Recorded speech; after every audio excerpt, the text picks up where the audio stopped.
Okay, y'all been sitting around for a year now. Me too. Okay, we're gonna get rid of the Zoom. The Zoom layer. Huh? Well, say goodbye. Okay. Get the pods out. No pods in here. Let's see all the stuff. We're gonna start from the beginning. So. Right now, we're going to talk about. So I showed you the video of Challenge Accepted. Michelle Carr, she's my favorite YouTuber now. Not that I ever had before. I showed you the police academy video, right? Where she went to San Diego Police Academy. No. I didn't show you that one. Can't keep track of who I showed it to or not. You're going to see it in a minute here. You are going to love it. Even my seniors, who are hard to please sometimes, loved it. Okay, so. There is a YouTube channel called Challenge Accepted. Has anybody ever heard of that? Have you ever heard of that? Here? Anybody here? Challenge Accepted? Yeah. Great channel. Well, not all of them. I haven't watched like one of them. She becomes a ballerina or something. And she challenges, does all these things. She's got the Eye Academy. That was the first one I saw. I'm going to show you that one too. It's sick. Fire Academy. She goes up to Colorado, trains with the Metropolitan Fire Department there, basically in Denver, trains with them. Oh, she does some tough stuff. And then the one I'm going to show you today is she goes down to San Diego. I think she lives in San Diego, and she trains with. She goes to the does not all, but some of the academy stuff with the San Diego Police Department, which is ironic because guess what? Once the pandemic is over. And you are seniors, you make it to the senior year in here, one of our overnight field trips for this program is to San Diego. Dude, I told you that at the beginning, it's in my sales pitch. If you make it all the way through as a senior, normally, I can't guarantee this, you get 2 overnight field trips. San Diego and Catalina. Catalina is an island out off Long Beach, about 25 miles. Yeah. You got to pay for your hotel and pay for everything else. But okay. Okay. Woo. I'm getting excited right now too. Get your notebooks out. Get your notebooks out. Okay. Before I show you the video, I have to teach you something. Okay. The video is a way of reinforcing what I'm teaching you. So what am I teaching you today? I'm teaching about becoming a police officer. Before I do that, see, I get to tie this into a current event. Okay, the police, law enforcement are in the news almost every day right now, right? I mean, I could take this about 4 different ways, and y'all be like, "Oh yeah, I heard that one. Oh yeah, I heard that one. Oh, I never heard that one." Okay, so let's just run down really quickly. You better be awake and listening and taking notes. Write this down. Some current events in law enforcement, criminal justice, right now. We've got the Derek Chauvin trial. Write it down, Derek Chauvin trial. If you don't know who that name is, wow. Woo! Guarantee you, you're going to be my age someday, and you're going to remember the name Derek Chauvin and George Floyd. Those 2 names, if you don't, I don't know what's wrong with you. I mean, the George Floyd homicide sparked how many months, weeks, months of protests and riots around the world. Y'all with me on that one? Around the world. Not just in our country, pretty much every country. Okay? So George Floyd, his homicide, one person kills another, that's a homicide. Okay? Some are justified, some are unjustified. The ones that are unjustified, we call those murder or manslaughter. Okay? The ones that are justified, we call them self-defense or just justified. I don't have a clue for that one. Okay, so Derek Chauvin is the police officer who's on trial right now in Minnesota, Minneapolis. Okay, in fact, the defense, I believe, is resting their case today. Actually, they may have already arrested the case yesterday. I think today I was reading they might call the prosecution might be allowed to call a witness that they didn't call before because.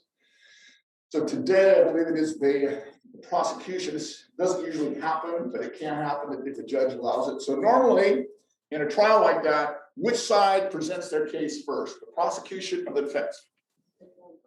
Which side presents their case first in a criminal trial? Prosecution, write it down. Write it down. In a criminal trial, the prosecution is almost always, I'm gonna write that down too, so don't forget to put it on the text. What period is this too? In a criminal trial, prosecution is always goes first. It's not like they flip a coin or, okay, who wants to go? Okay, what is today? Today's the 16th. Friday, woohoo. Prosecution always goes first. DC trial, so prosecution went first. They took like 11 days to present their case. Expert witnesses, witnesses at the crime scene, the police chief, the guy's boss testified basically against him. Said, hey, yeah, it's not that policy. All these people testified for the prosecution. 11 days they presented their case. And then last week, the end of last week, the defense took, now they presented their case, and they're pretty much done within a week. I believe they rested yesterday. And so now prosecution has done their case, defense done theirs, but the prosecution said, wait a minute, we just got a new test report back about carbon monoxide. Okay, so we want to call an expert witness, a doctor who wants to testify about carbon monoxide. Apparently this expert witness, I don't know what all the details are, but I got a test back that there were levels of carbon monoxide in George Floyd's blood. Where does carbon monoxide come from? The exhaust of cars. Okay? And you all should know this. It comes from other things too. Like anytime you're burning a flame, like natural gas, if you have a wall heater and it's not vented properly, not good. Okay, carbon monoxide is a silent killer. Okay, carbon monoxide is a molecule that when you breathe it in, you don't even know you're breathing it in. And it basically blocks up your blood's ability to carry oxygen to your brain. So you just go to sleep and don't wake up, you die. People die from carbon monoxide poisoning all the time. So if you remember anything else, you too, don't mess with carbon monoxide. Okay. Don't sit in your garage with the door closed and the car on. You will die. Carbon monoxide is a silent killer. Make sure you have a gas heater in your house that's properly vented and you have it maintained. Okay. This happens every once in a while. I remember it happened out here about 10 or 15 years ago. It was cold. It was wintertime, right? It was kind of cold for a while. And there was somebody, this happens way more than you think. And they didn't have any heat in the house. So the dad started a little barbecue, those little hibachi barbecue things. And he left it like right next to the door, or I don't think he had the house or whatever it was. He had a little barbecue going with a fire. Killed the whole family. Because it was burning, produced carbon monoxide. Carbon monoxide was trapped in the house. They went to sleep and never woke up. That happens more than you think. Okay, so carbon monoxide, not good. You ever heard of what do they call it? They call it teak surfing. But like on boats, if you guys know anything about boats, sometimes people hang on the back of the boats while the boat's pulling them. You ever seen that? They call it teak surfing. It's because you're hanging onto the wakeboarding is when you're out off a rope, a line, that's wakeboarding. If you're on the back of the boat, there's a swim step. Sometimes people just hang on to it, let the people drag them. Okay, super dangerous because, well, the propeller's right there. Okay, I want to talk about that one, but also the exhaust is right there. So you're dragging along. Ooh, it's cool, and you're sucking in carbon dioxide. You don't even know it. Next thing you know, and you sink out and drown. Yeah, last year, 2 years ago, they had a boat in North Carolina. It was out on a lake, and a bunch of teenagers said, "Hey, Mom and Dad, can we take the boat out for a little, sunset cruise?" There's like 6 or 8 of them. And they're like, "Yeah, sure, just be careful." They go out and they're cruising around, and they had one of the girls was feeling seasick or something, right? So she went and sat on the back of the boat. Okay, sitting on the back of the boat, and because I think she had a throat or something. And so she didn't realize it. And they're cruising around, people weren't paying attention. They look back and she's gone. She got carbon monoxide poisoning from standing over the exhaust. The wind was probably blowing back at her. and she passed out, sank out. So, sorry, I didn't mean to bum you out here, but just wanted to get the point. Do not mess with carbon monoxide. The expert witness today in the Chauvin trial is going to come in, and he's told he cannot mention this. The judge said, you know what, if he comes in here, he cannot mention this to the jury because the defense hasn't had time to prepare. Apparently, there was like high levels of carbon monoxide in George Floyd's blood. How they didn't figure that out ahead of time, I don't know. But when he's being pinned down, the car was apparently running he was next to. So it was spitting out exhaust, carbon monoxide. And that may have contributed to his death. I don't know why the prosecution wants to call that. I mean, I would think so too, but I think they want to say that, I don't know, that's what I would think too. I read it last night, so I don't know why they would want to do that. So it may not happen. So that's going on. The one I wanted to get to is, remember the officer, the female officer, that you guys heard about this, right? About 10 miles away from where the George Floyd trial, George Floyd was killed. Last Sunday, a female officer, 26-year veteran of the Brooklyn Center Police Force, shot a 21-year-old male accidentally. I mean, she went to deploy her taser and she grabbed her sidearm instead. So instead of tasing him, she shot him. Okay. That's a really bad mistake, right? And she realized as soon as she did it, she's like, oh, she says a bad word. So she made a huge mistake. Huge mistake. That's what I want to tell you about today. Okay. She resigned. I mean, 26-year veteran, 26 years, she's dedicated her life to protecting the public, right? I don't know anything about her, so don't, I'm just saying, you don't stay in police work for 26 years unless you help people out. She resigned. So within a span of 3 days, she probably went from almost retiring, 26 years, she's probably close to retirement, okay, to resigning her job and getting arrested. She was arrested yesterday, the day before, charged with involuntary manslaughter. Taken to jail. She made bail, so she's out on bail. She will stand trial unless she pleads out for involuntary manslaughter. And she will most likely be convicted, and she most likely will spend time in prison.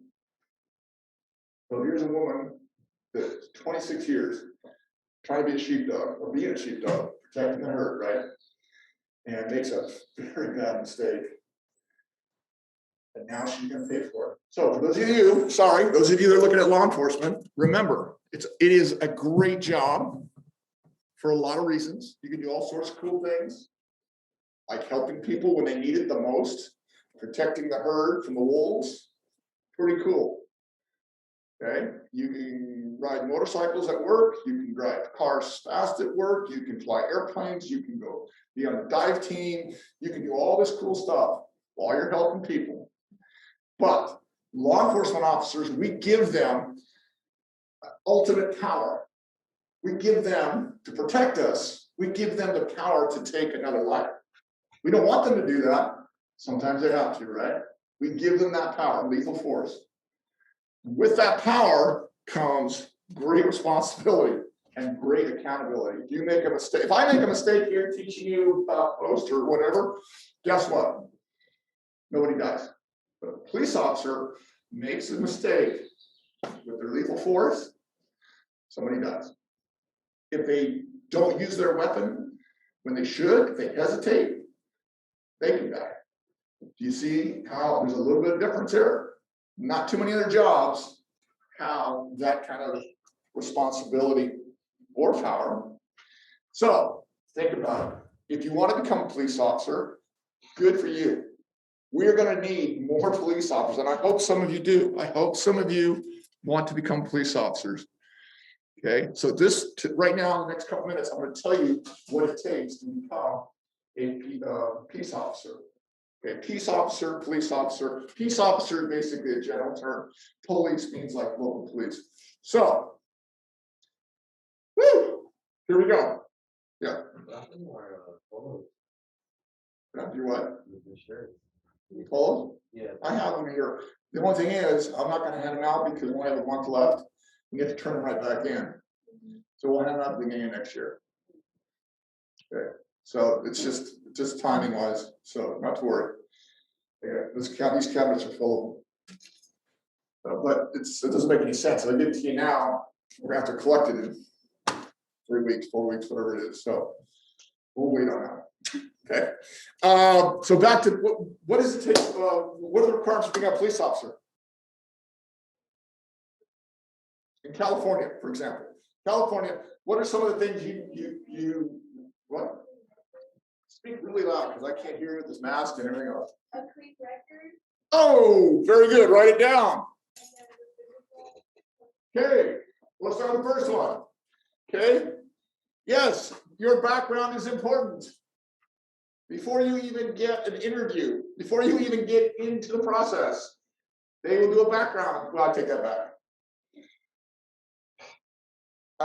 You'll get into the process and then they'll do the background check. Okay, so once your background check is done, so if they find things in your background, you will be kicked out of you won't continue in the process. Okay, so what are some things do you think that would disqualify you from becoming a police officer?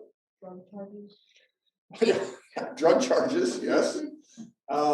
Felonies, too many misdemeanors. Okay, so if you have now if you've got a speeding ticket or misdemeanor for, whatever, probably not gonna be a big deal. Okay, but if you got a bunch of those or you got a felony conviction, yeah, you're probably not gonna, police officer, probably not gonna be for you. Okay, you don't even have to be convicted of having drugs. What about drug use? Okay, so drug use is one of the questions, several of the questions they ask you. Okay, you'll fill out a questionnaire. So drug use, okay, and it's usually recency of drug use. Okay, most agencies will say it depends. Now it's changing a little bit with marijuana and stuff, but back in my day, it was 5 years. So you could not have used marijuana within 5 years. Okay, then it went to 3 years. Now I think I don't know. It's different for different agencies and stuff. Bottom line is, if you want to be a law enforcement officer, don't be using drugs. Okay, don't. And you think, oh well, they'll never know. Yeah, they will, because they're going to ask you all these questions. You're going to fill out a questionnaire, and then you're going to take a polygraph. Okay, basically, there's different ways they do it. They're going to take a lie detector test, and they will ask you about it. And if you lie, they'll know. They'll go ask your neighbors and your coworkers. People, you wouldn't even think. In your background check, they'll ask those people, hey, this Seth is drunk. I'm like, oh, dude, you guys smoke weed all the time. No, I'm just kidding. So, drug use, big deal. Convictions, big deal. What else? So you got to physically fit. So before they even look at your application, you got to take a physical test. You have to do, and I'll probably, maybe even this year, I will show you some of those. You can actually look them up. Any agency you're interested in, you can look at their physical requirements. You have to do a certain number of push-ups, sit-ups. You have to be able to run 1.5 miles, usually under 14 minutes. Okay, so you have to have some level of physical fitness. Now, if you go to the academy, make it an academy, they will get you way more physically fit. But you have to have some, like, you can't just show up there like, okay, man, make me a cop. No, it ain't gonna happen. Okay. So you got some physical fitness. What else? What about age? Age requirements. Some, especially federal agencies, have a maximum age that you can be hired. So most like federal law enforcement agencies, it's usually around 36 or 38. Okay, so they don't want to train you, and then 5 years later you retire or something. That can happen. So but a lot of other ones, no, you can be almost as old as you want. Now, well, the chances of a 50-year-old getting hired over a 25-year-old, my age might, unless I go in there and, show them what a stud I am, then of course I'm getting hired. But, they might want it, a 25-year-old shows up and a 50-year-old, well, I'm gonna put a lot of money into training these officers. Which one can I get the most out of? He might have a 25, 30-year career. I might have a 10 or 15-year career. Okay, so that's another thing. But age, what's the minimum age? Okay, so you can get into law enforcement at 18. Like you can be a corrections officer at 18. Like they're hiring a bunch down here. 18 is all you need to be for that. It's a great job to go to school too. Okay, but if you want to be a police officer, okay, carrying a weapon in California, you got to be at least 21 by the time you get certified. Now you can start the academy, okay, before you're 21, so that when you graduate, okay, and the reason is in California, you can't carry a handgun until you're 21. And if you're a police officer, you want to carry one of these, lethal force, right? Okay, so 21 is kind of the basic, the lowest age that you can be certified, post-certified, and become a police officer. Okay, that's kind of rare that somebody actually is 21. It happens, but it can happen. A lot of people go to college. They get out of college. By the time they get out of college, they're usually 22, 23. That's a fairly common age for people to become peace officers. Okay, where do you go to get trained to be a peace? Oh, does it matter if you're male or female? No, doesn't matter. Although they're trying really hard to get more females into police work. Okay, they're trying to improve, get more females, more diversity in law enforcement. So both of those things help you out. Get in. You still have to meet all the same standards that everybody else does. Okay, so don't get me wrong. Okay, just because you're female or from a different cultural background or race, whatever, doesn't mean you don't have to meet all the same standards. Please remember that one. Okay, so where do you go to get trained to be a police officer? Oh, wow, that's super hard. Write it down. You go to an academy. Okay, you go to a police academy, a basic academy. Basic academies are about 6 months long. Write it down. 6 months. 6 months long for your basic academy. And there's 2 ways you can do this. You ready? You ready? You ready? 2 ways you can get into an academy. Okay.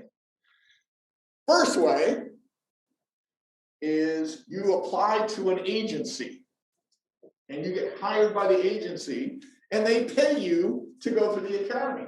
Not only do they pay for your academy, but they pay you while you're going to the academy. That's the best way. Well, maybe not the best way, but so I want to be a Riverside County Sheriff. I apply to Riverside County Sheriff's Department. Okay. I go through the background check, I pass the PT. Oh, you got to do a psychological evaluation too. It's like a 500 question test. They ask you all these questions, okay? And they ask you the same question like 20 different ways to see if you're lying. No, I'm not joking. It's like a 500 question test. I've taken it. Don't worry, I passed. Huh? No, I'm totally sane, as far as you know. So you take a psych eval. And they look at it, psychiatrist, I guess, looks at it and goes, yeah, okay, yeah, you're good to go. Okay. Or the guy go, whoa, we did not give this dude a weapon. No way, man. Sorry, Sparky. Okay, go over to Dawson Robbins or something. So psych eval. So you got to pass the psych eval, pass the physical fitness test, pass the background check, get interviewed, and then you get hired, okay? So you get hired by an agency like Riverside County Sheriff, CHP, NDOPD might do this, LAPD. You get hired by an agency and they say, okay, man, here's the deal. We hired you, we want you to work for us, we're going to send you to our LAPD academy, police academy, okay? Boom. Show up on Monday, ready to rock and roll, okay? You show up, you spend the next 6 months or more at the academy. Some academies are live-in, write this down, some are live-in. You live on the grounds, like a dorm room. And some academies are not live-in. You live at your own place and you drive, to work every day. Usually very early in the morning, okay? So some are live-in, some are not, okay? Riverside County Sheriffs, they hold their academy at Ben Clark Training Center, down by March Air Force Base, you know where that is, okay? That one is typically not a live-in. But they do have some people that live there, like say if you're not here and you don't want to drive in every day, they have a way, they have like barracks rooms there that you could stay there during the week and then come home on the weekends. So it's kind of a sort of live-in thing. CHP, your academy's up in Sacramento. That's a live-in. You are there. They own you. Okay. Now, can you leave at the end? Yeah, you can. You have certain times that you're free to go leave, but you better be ready to go the next morning, bright and early. Go PT. Okay. So that's the basic academy. 6 months. Now, every academy in California is regulated, monitored, standardized. You guys at home, every academy in California is certified by an organization called POST. Write it down. Capital P, capital O, capital S, capital T. Post certified peace officer. Okay. POST stands for Peace Officer Standards and Testing. Peace Officer Standards and Testing. It's basically a state agency that looks at all the academies in the state of California and makes sure they're all doing the standardized thing. The Riverside County Sheriff's Department, they're teaching the same stuff to their police officers as LAPD or San Diego PD or Ventura PD or wherever. Community colleges. Okay, I forgot. The second way you can go to a police academy without being hired is you can apply. COD has a public safety academy. You can go there and go to police training. And there's 3 levels or modules. Okay, level 3, level 2, and then the highest one is level 1. 3, 2, 1. If you finish all 3 of those modules and pass everything, you are now a post-certified police officer. You can take that training and apply to any agency you want. Almost. Okay. CHP is one. CHP and LAPD are one of the only 2 that you have to go through their academy. Okay. I'm pretty sure LAPD still does this, but and CHP is the same thing. They won't take, if you go to a community college, public safety, you have to go to CHP. Okay. So if you want to work for CHP, you got to go to their academy. Okay. But you can go over here to COD. They're actually adding the level 1, hopefully next year. They're trying to open a new facility out in Thermal. So you'll be able to do all 3 levels at COD. You can become a level 1 peace officer if you want to. All right here. Okay? Live at home, mom, dad, cooking, whatever.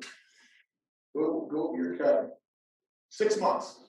There's about 40 modules, I believe it is, 40 different things, learning domains that I call them, that you got to master, take tests on them, okay? You PT, so you physically train, you drive, learn how to drive fast, make quick decisions, you learn how to shoot, you learn when to shoot, when not to shoot, you learn self-defense, you learn how to cuff people, make arrests, you learn law, you learn how to do legal searches, you learn how to OC. So OC is pepper spray, I'm going to show you right now. You get pepper spray. So one of the things to pass the academy, you stand there and they hose you down with pepper spray. Sounds like fun, huh? It's not. It sucks. So they spray you down, burning your eyes. You have to keep your gun holstered while the instructors try and take it away from you. If they take your gun away from you, training gun, obviously, they take it away from you, you fail. You get to do it again. Yep. They also make you fight. So like they spray you down, your eyes are burning, you have to give commands. Get on the ground, get on the ground, and they're coming at you, you have to fight them off. You'll see her do it in this video, okay? Why? Because you might be on patrol someday and somebody hoses you down with pepper spray, you gotta be able to defend yourself. You can't just say, hey, no, I'm sorry, time out, I'm done, I'm good. Uncle, nope. You don't fight, you don't go home to your family. All right, so post. Peace Officer Standard Training, Basic Police Academy. How long is it? 6 months. Roughly 6 months. It's some are a little longer. CHP is a little longer, I believe, but roughly about 6 months for that. Here at COD, you can get it done, depending on how you do it.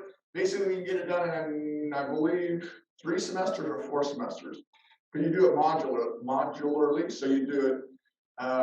First module or third module. Actually, you might be able to get that shorter than that. So it takes a little bit longer if you do it in at the community college, but it's all the same. The training is standardized. So remember that. training for police officers is standardized. It's not like one academy is doing something totally different than another. Y'all with me on that one? And who is it standardized by? Post, that's it, Post. So I'm gonna show you this video right now. And we already got those covered, right? Oh, let me ask you this.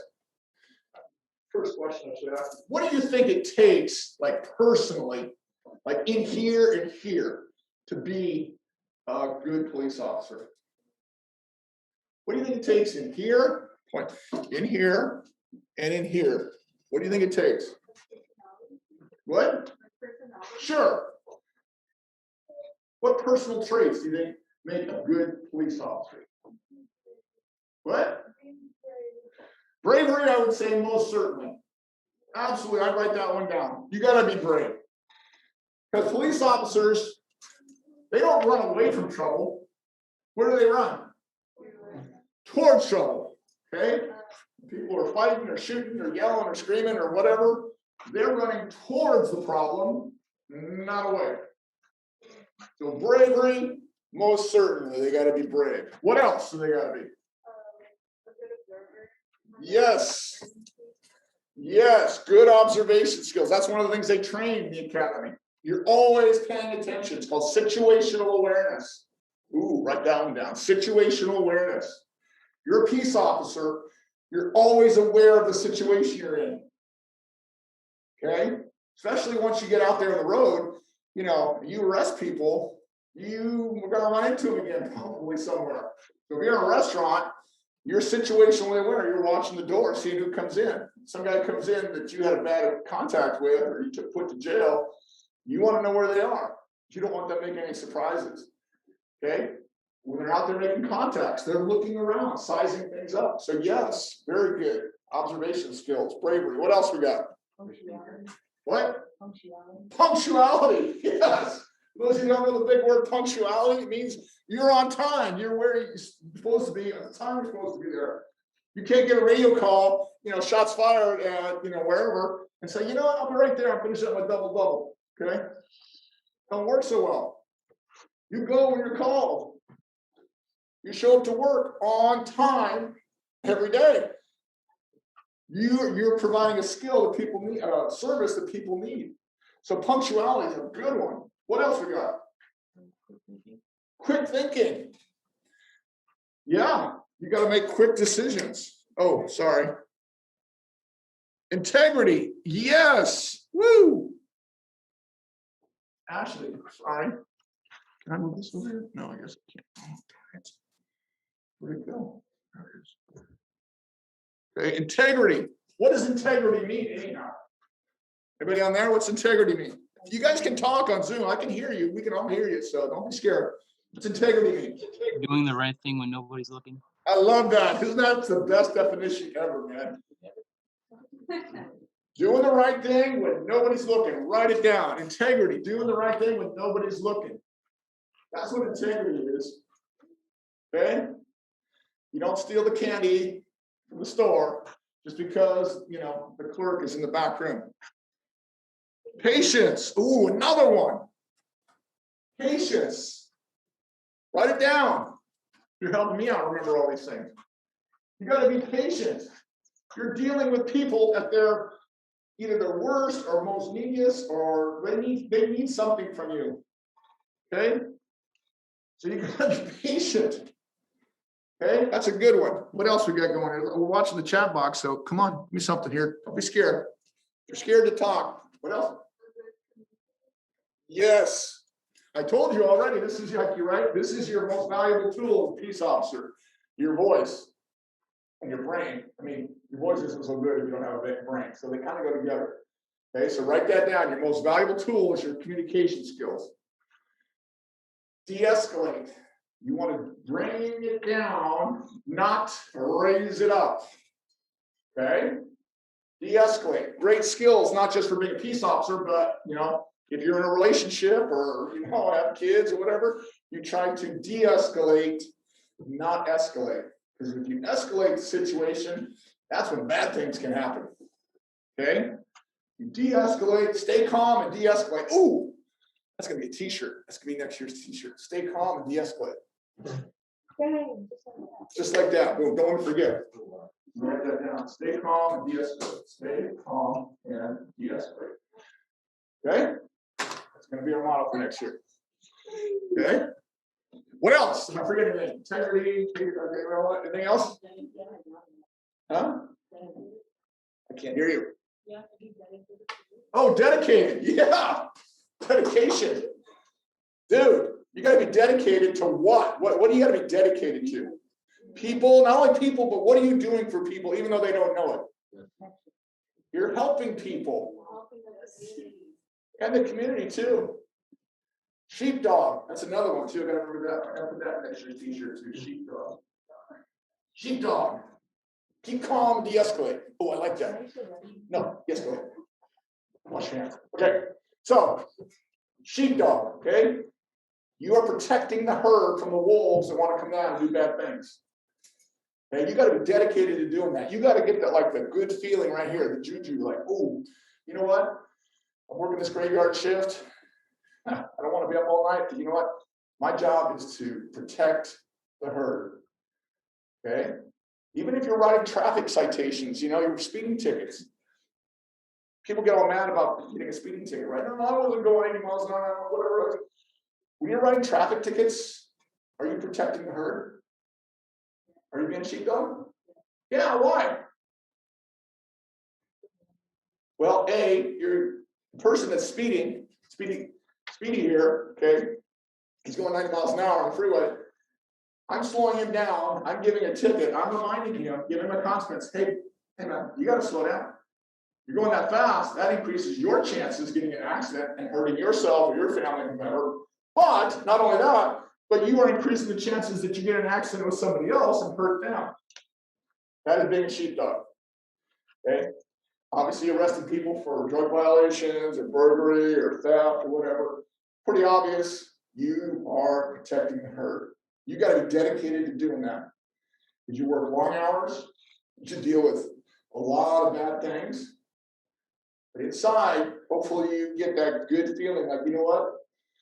I am helping people out. Not every job you get that feeling where you're helping people out. Anything else I'm missing here? Like dedication, all that fun stuff.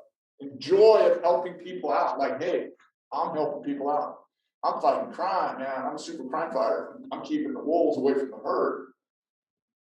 Have I forgot anything? Sorry, too much caffeine. All right, here we go. Challenge accepted. This young lady goes to San Diego PD. There's a couple people in this thing that I've met on our field trip. Okay, watch what she does. Take notes of everything she does. Just write bullet points. Oh, she got pepper spray. Oh, she, wrestled with a dude. Oh, I don't want to tell you all the next. Okay. Here we go. You too at home. Take notes. I actually have questions on these, all ready to go. I'm going to put them on the.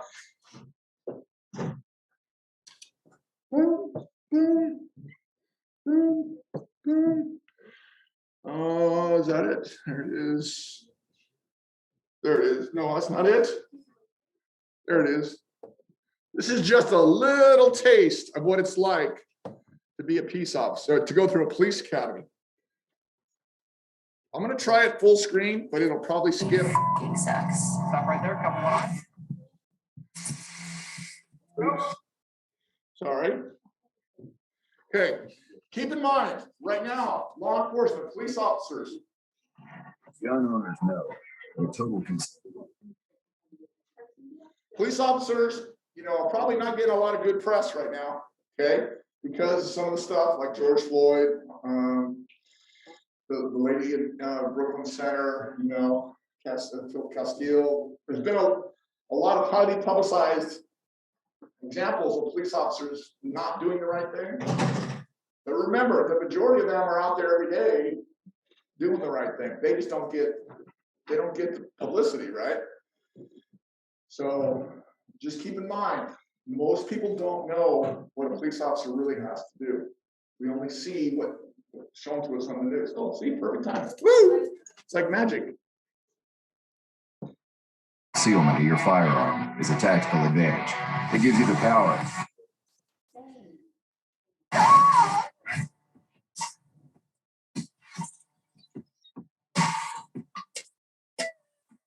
see if it works.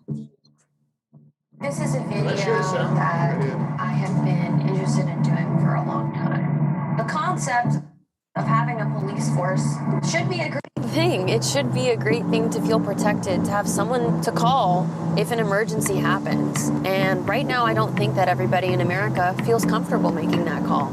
I wanted to be really selective when choosing the place and the people for this video.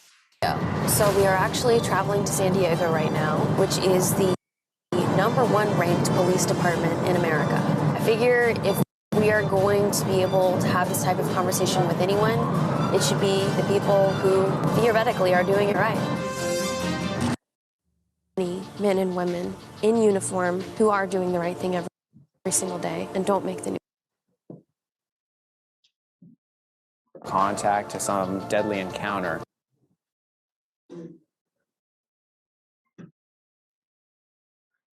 Dude, the internet's awesome. Come on, Tiger. When choosing the place and the people,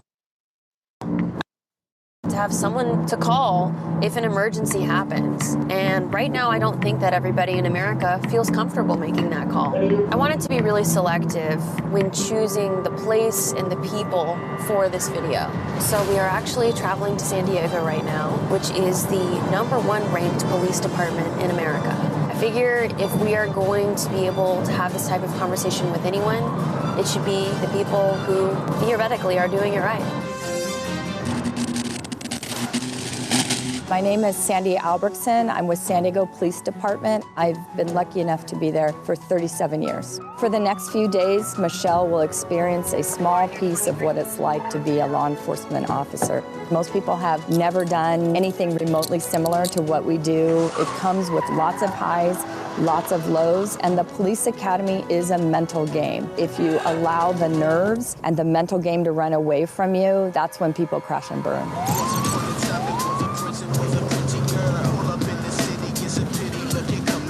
So one of the cool things about San Diego is that there is a harbor unit and beach patrol, which is different from most cities in America. 5 miles per hour, slow down. We just toned it down, but those are things we look for, because look, we have kayakers and everything like that out in the water. We try to just make sure everybody's safe. It was pretty neat to see the police in action and be on that side of things. We actually responded to 3 calls within a span of 5 minutes, which I wasn't anticipating at all. It looks like the boat turned over and then got pushed into the rocks. So lifeguards are assisting with turning the boat back over. A lot of sailboats, they'll flip over because of the heavy winds in this area, but they can usually get themselves back upright. There was a moment when one of the officers pulled over another boat because someone was sitting on the front of the boat unsafely. Hello, you guys can't be bow riding. If he falls off, you guys are gonna run him over. Thank you. They weren't given a ticket, they weren't given a citation. I just felt like everyone on the boat was frustrated and embarrassed. I can see a bit now how, as a police officer, it's difficult to even politely ask people to be safer or to do the right thing because people frequently assume the worst of you. Do you ever feel bad, like embarrassing people? I don't feel like people should be embarrassed. I wouldn't feel embarrassed if someone told me like, hey, you're doing something that can harm yourself or other people.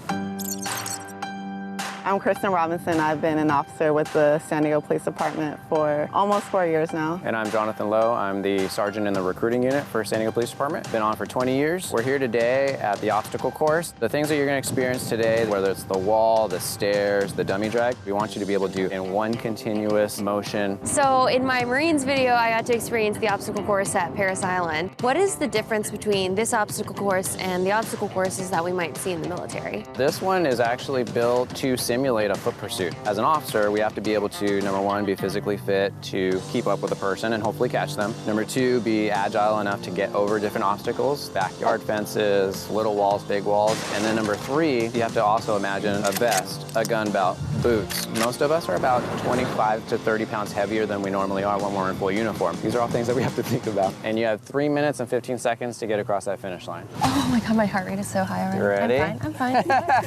Foot behind the line. 3, 2, 1, go. You turn around. Come back this way. You turn around here. Nice, good pace. Go under the bars. Okay, up the ladder, here we go. Nice and easy, plant that hand down, swing over, good. Up over the 3-foot wall. Boom. Second ladder, just like you did a second ago. Grab over, swing, good.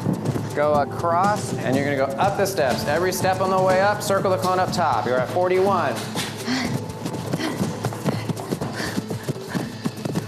Touch each step on the way down. As you come down, control your breathing. You're at 117, ready to go. Go straight down, weave through these cones. You're dodging obstacles, you're dodging cars, you're dodging people. Swing around, go back through. Watch your footing, good. Come over here on the 4-foot wall, let's go. Up and over, good. 6-foot wall. Get all the way up.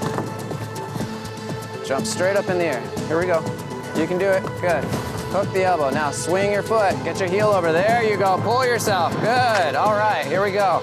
This is your partner now, let's rescue him. Sit him straight up, get close to his butt, stand up. Stand all the way up, stand up straight first, good. Move your feet back, hold on to him. You're already halfway there. Go straight, go straight. That's all right, get back up. You only have 3 more feet. No, you have to sit him up, you have to pick him up. There you go. And good. All right, let's go. All the way around, swing wide. Go around that far cone. 231 now, let's go, here we go. Let's go, Michelle, last little sprint. 100-yard sprint, we're gonna go down around that far column. All the way. Woo! 3:05 with 10 seconds to spare. Good job. Right here. You're too tired. There she is. This is what we tell folks. You're at the end of the course. You just caught the guy. But now they're gonna fight you and you have to get handcuffs on him. A lot to think about. Yeah, 3 minutes. That was 3 minutes of being a police officer. I'm Casey Moss. I work for the Firearms Training Unit at San Diego Police Department. I've been on the department for about 7 years. I'm Sergeant Chris Serow. I'm the range master for the Firearms Training Unit, and I've been with the department for 29 years. This is what the recruits in the police department are being issued. This is the Glock 17 Gen 5. It's a 9mm semi-automatic handgun. I think people believe that shooting is so easy that I could shoot your shoelace off your shoe. When you start thinking about moving targets and accuracy, it's not like what you see in the movies. It's much harder and takes much more concentration. Oh wow, these photos. So we have some different targets up here. We're gonna shoot on this center one right here. We're gonna try and be aiming for that outlined box. We call that the upper A zone. That's where all the organs are that are gonna help stop the threat, right? There's always the question of why couldn't you shoot the knife out of their hand? If we do try to shoot somebody in the hand, there's a greater likelihood that we're gonna miss. And then that bullet is gonna continue downrange and it's gonna hit something that we don't want to strike. That's not acceptable because we're accountable for every single round that comes out of our gun. So I have a question about this. What do these colors mean? This is actually a target for our less lethal weapons, so our beanbag shotgun and our 40mm launcher. Green are go zones, the yellow are be careful zones, and the red are hey, we really don't want to hit somebody in those areas. Yeah, that's the no-no square. Get that good sight picture. Oh my God.